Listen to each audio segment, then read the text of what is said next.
Good morning to all ప్రియులారా. పరమ తండ్రి అనుదినం కూడా తన యొక్క వాత్సల్యతను మన మీద చూపిస్తూ ఆయన కృపకు పాత్రలుగా చేస్తూ మనం నడిపిస్తున్నాడు కదా, మనల్ని పోషిస్తున్నాడు, మనల్ని సంరక్షిస్తున్నాడు. మన అనుదినం కూడా ఆయన మనల్ని తన రెక్క నీడలో దాస్తున్నాడు. ఈ దినము అనుదిన కృపలో వస్తున్న లేఖన భాగం మనం చూసుకుంటుంటే పరిశుద్ధ గ్రంథంలో కీర్తన గ్రంథము 48వ అధ్యాయము 14వ వచనంలో మరణం వరకు ఆయన మనం నడిపించును. అవును ప్రియులారా, మనం సేవిస్తున్న సర్వశక్తుడు, మనం ఆరాధిస్తున్న సర్వశక్తుడు మనల్ని కాపాడమే కాదు, మనల్ని పోషించడమే కాదు, మనం రక్షించడమే కాదు, మనల్ని నడిపిస్తాడు. మనము నడవలసిన త్రోవలో మనం నడిపిస్తాడు. ఎప్పటి వరకు అయ్యా? ముదిమి వచ్చే వరకు మాత్రమే కాదు, మనం మరణం నొందేంత వరకు. మనం మరణం నొందడమే కాదు, మన మరణాంతరము కూడా ఆయన యొక్క యుగయుగాల పరిపాలనలో కూడా ఆయన మనతో కూడుండి మనల్ని నడిపిస్తాడు. ప్రియులారా, సదాకాలము ఎలోహి మనకు ఎలోహిమయుండును. ఆ సదాకాలం యెహోవా మనకు ఎలోహిమయుండును. సదాకాలము కాబట్టి ఈ ఎలోహిం సదాకాలం మనకు ఎలోహిమన్నాడని భక్తుడు ఆయన ఆరాధిస్తున్నారు. ప్రియులారా, మరణం వరకు ఈ భూమి మీద మనం మరణం చెందేంత వరకు మనకు తోడుగా ఉండేది పరమతండ్రి ఒక్కడే. మన తల్లిదండ్రులు ఏదో ఒక దినమున మనల్ని విడిచిపెట్టిపోతారు.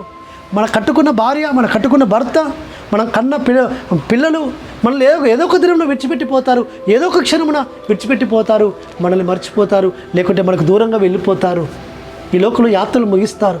కానీ మరణం వరకు మనతో కూడా ఉండేది, మనము సేవిస్తున్నా, మనం ఆరాధిస్తున్నా, మనము మహిమపరుస్తున్న సర్వశక్తుడైన యెహోవా ఒక్కడే.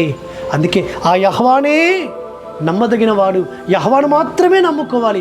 అయ్యా, నువ్వొక్కడివే నాకు తోడుగా ఉండేవాడు, నీవొక్కడివే నన్ను బలపరచువాడు, నీవొక్కడివే నన్ను నడిపించువాడు, నీవొక్కడివే నన్ను బలపరచు, ఆదరించి, ధైర్యపరిచి నన్ను స్థిరపరచువాడు తండ్రి అని ఆయన ఆరాధించాలి. కాబట్టి ఆయన సదాకాలం ఉండే సర్వశక్తుడు. మనము జన్మించిన దినం మొదలుకొని మరణించే దినం వరకు మనల్ని చేయి విడవకుండా కాచి కాపాడి నడిపించే సర్వశక్తుడు ఆయనే యెహోవా. ఆ యెహోవానే యెహోషువ మెస్సీగా వచ్చాడు. ఆ యెహోషువ మెస్సీని తన ఆత్మను మన మీద కుమ్మరించాడు. కాబట్టి పరిశుద్ధాత్ముడిగా ఆ యెహోవా మనలో సంచరిస్తున్నాడు, మనతో కూడా ఉంటాడు, మనల్ని నడిపిస్తూ వస్తుంటాడు.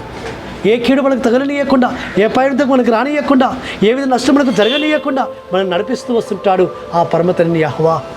కాబట్టి ఈ స్త్రీ అనగా ఈ భూమి మీద ఉన్న స్త్రీలు తమ బిడ్డలు మర్చిపోతారేమో, కానీ నేను మరువను అని వాగ్దానం ఇచ్చిన ఆ సర్వోన్నతుడు మరువని, విడవని, ఎడబాయని సర్వోన్నతుని మనం కలిగి ఉన్నాం. అందుకే మనం ధైర్యంగా సాగుదాం.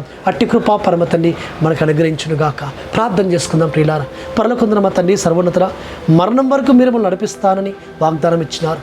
అట్టి విధంగా అయ్యా, మీరు మమ్మల్ని నడిపించిన నాదురమని విశ్వసిస్తూ మీరు మమ్మల్ని నడిపించమని ప్రార్థిస్తూ మానశకుడు, విమోచకుడు, నజరేయుడైన యెహోవాస్వామి సతి పరిశుద్ధమైన నామమున స్తుతించి ప్రార్థించి వేడుకుంటున్నాము తండ్రి, ఆమేన్.